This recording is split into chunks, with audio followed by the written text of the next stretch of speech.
Bon. Comme j'aime bien le faire, j'ai décidé de décortiquer le thème de ce soir, voir les sens puis son évolution au fil du temps.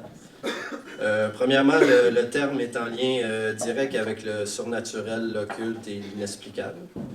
On canalise la magie par trois principales facultés, la parole, le geste et la volonté.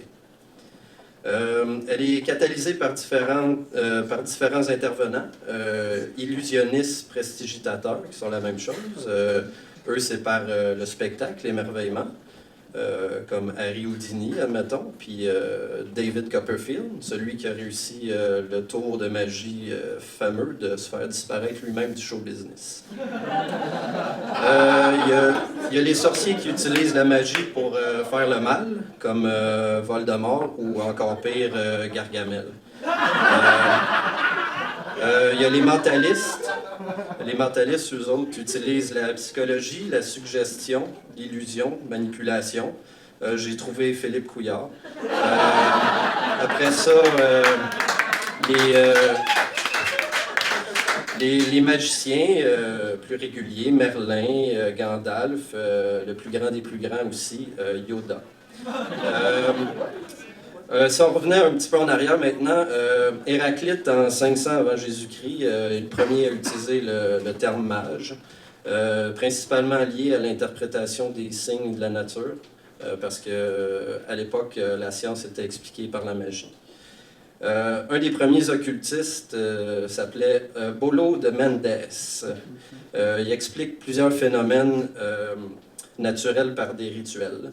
Je n'ai noté un de mes préférés, il affirmait qu'approcher la dépouille d'un serpent d'une femme avait la propriété de favoriser les menstruations. J'ai trouvé que c'était pas si bête que ça, parce que souvent quand je veux sortir ma couleuvre, ma blonde me dit qu'elle est menstruée. On va continuer un peu. En France, en 1682, la notion de sorcier-magicien a été supprimée par décret du roi.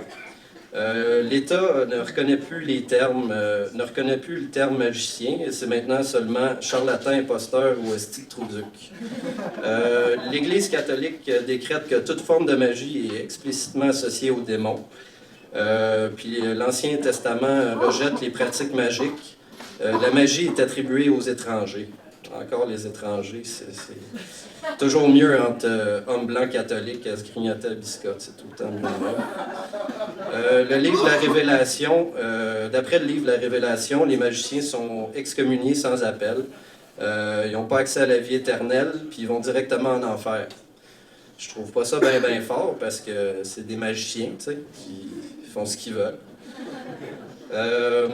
Je vais passer à quelques petits wow de la magie. D'après les registres, le plus grand tour de magie jamais répertorié de l'histoire, celui qui détient la palme d'or, c'est la disparition des dinosaures. Ouais, mais ce qui est fou là-dedans, c'est qu'ils ont retrouvé à peu près 65 millions d'années plus tard en forme liquide puis visqueuse noire. C'était très bizarre. En tout cas, j'en viens aux formules. Ouais, c'est ça, aux formules magiques, aux fameuses formules magiques qui ont la propriété de déclencher l'événement, justement.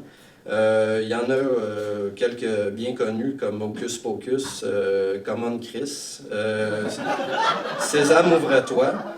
Sésame ouvre-toi avec ses variantes, Chia ouvre-toi, Tournesol ouvre-toi. Ceux-là, on les entend un peu moins. La plus célèbre, c'est Abracadabra. J'ai trouvé l'étymologie du terme. Abracadabra, c'est le son qu'aurait fait Dieu en éternel l'univers. Mais ça reste à prouver, je n'ai pas trouvé de preuve.